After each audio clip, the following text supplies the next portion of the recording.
ক্রীড়া উন্নয়ন আর ঐতিহ্যের ছোঁয়ায় সাজছে সিলেট। দায়িত্ব নেওয়ার পর আগামীকাল প্রথমবারের মতো এ জনপদে যাচ্ছেন প্রধানমন্ত্রী তারেক রহমান। তার হাত ধরেই শুরু হচ্ছে নতুন প্রজন্মের জন্য বিশেষ ক্রীড়া উদ্যোগ, নতুন করে স্পোর্টস। একই সাথে উদ্বোধন হবে কয়েকটি উন্নয়ন প্রকল্প। কি বুঝলেন ভাই? অনলি যেটাই চাই।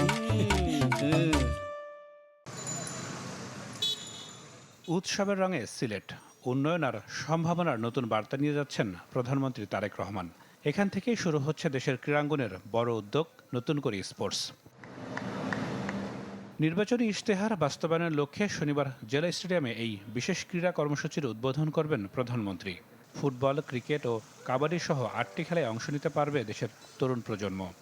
খেলোয়াড়দের সাথে তিনি সৌজন্য সাক্ষাৎ করবেন আমাদের 8টি ডিসিপ্লিনে। কাজে এই উপলক্ষে কিন্তু আমাদের খেলোয়াড়দের মধ্যে যেরকম উৎসাহ উদ্দীপনা, আমাদের ক্রীড়া সংগঠক, আমাদের কোচ, কর্মকর্তা সকলের মধ্যে কিন্তু একটা উন্মাদনার কাজ করতেছে। সফরে একাধিক উন্নয়ন প্রকল্পেরও উদ্বোধন করবেন সরকার প্রধান। এর মধ্যে রয়েছে সিলেট সিটি কর্পোরেশনের জলাবদ্ধতা নিরসন প্রকল্প এবং কান্দিগাঁওয়ে বাসিয়া খাল খনন। সিলেটে পৌঁছে হজরত শাহজালাল রহমতুল্লাহ আলাইহের মাজার জিয়ারত করবেন তারেক রহমান। অংশ নেবেন মোনাজাতে। 2 তারিখ প্রধানমন্ত্রী উনি আসবেন, আমরা খুব বেশি খুশি উনি যেখানে আসতেছেন। ওনার আব্বা যখন ছিলেন প্রেসিডেন্ট জিয়াউর রহমান সাহেব, উনি আসছিলেন।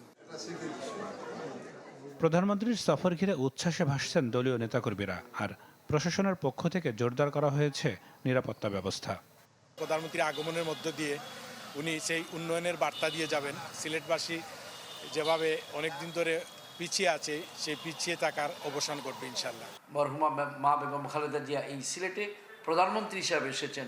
আজকে ওনারই সুযোগ্য সন্তান সিলেটে প্রধানমন্ত্রী আছেন, স্বাভাবিক কারণেই আমরা অত্যন্ত আনন্দিত।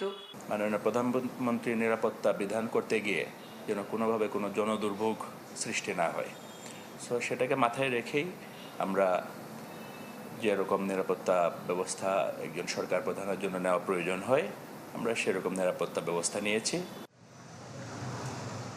Desk report, channel 24।